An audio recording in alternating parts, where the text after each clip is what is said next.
de choses différentes. On va retrouver donc ce que je vous disais, l'agrandisseur Ouais. qui est là, avec sa caméra, une table lumineuse. La lumière rouge, ça pourrait être n'importe quelle couleur, mais rouge, si vous avez fait du labo photo, vous avez dû voir de la lumière rouge.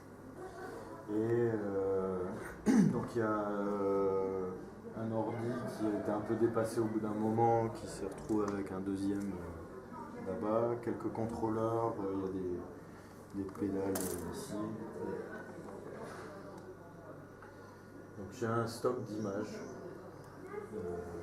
dans les ordis et je vais pouvoir choisir différents modes de mélange des images. Et j'ai des reports de commandes ici sur les boutons ou ici sur les deux pavés. Donc là je peux mélanger 4 images que je choisis.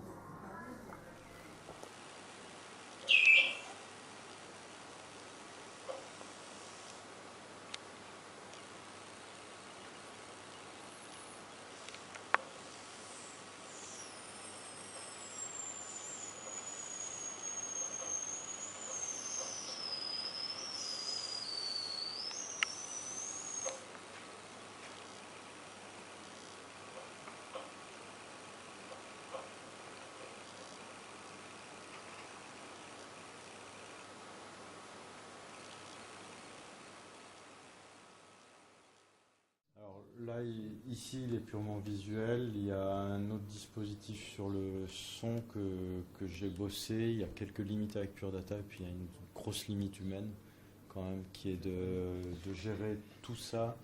Et pas autant, mais quand même un bon paquet, même si le son, je l'ai pensé de façon à ce qu'il se gère lui-même, donc avec des boucles, avec des séquenceurs qui vont lire de façon aléatoire des fichiers, qui mettent du silence en proportion à ce qu'ils viennent de lire ou des choses comme ça pour pas travailler forcément sur que la densité, enfin, du massif, mais de pouvoir au contraire avoir des choses beaucoup plus aérées et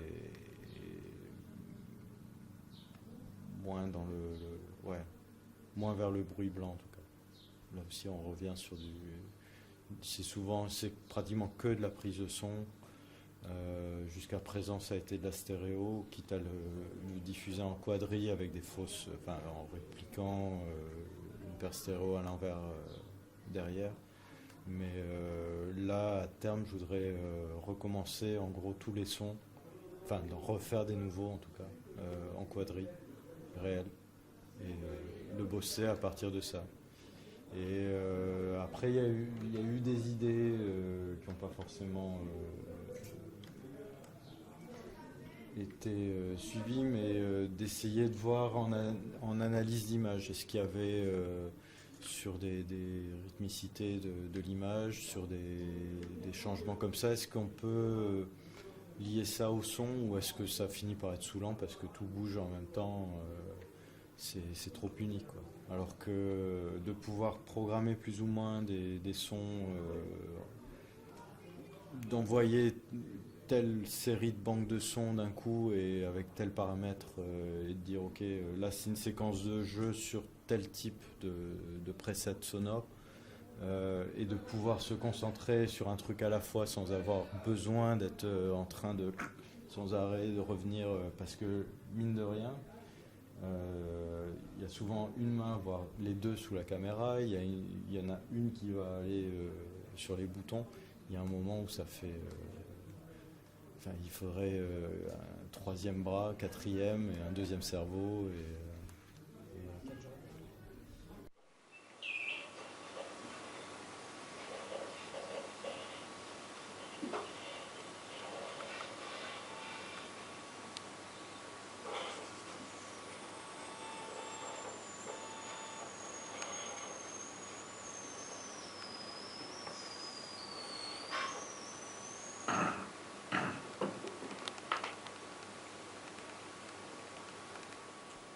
J'ai du mal à associer l'ordinateur à un instrument. On revient toujours sur mes problèmes d'analogique, mais pour moi, on montre un sax, on montre un violon, on me montre un orgue, une guimbarde, une feuille d'herbe qu'on va mettre à la bouche.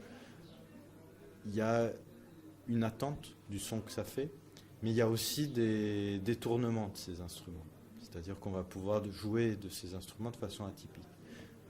Un ordinateur n'a rien de typique, à moins de considérer live comme l'ultime façon de faire de la musique sur ordinateur, et que dans ce cas, tout le reste est atypique. Mais voilà, donc moi j'ai eu besoin d'aller vers cet instrument, en tout cas, cette fabrication de quelque chose où je peux être en rapport.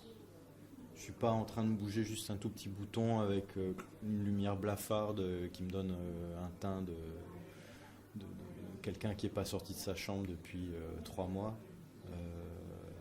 Il y a voilà, il y a des choses que ça rappelle, il y a des choses que ça évoque.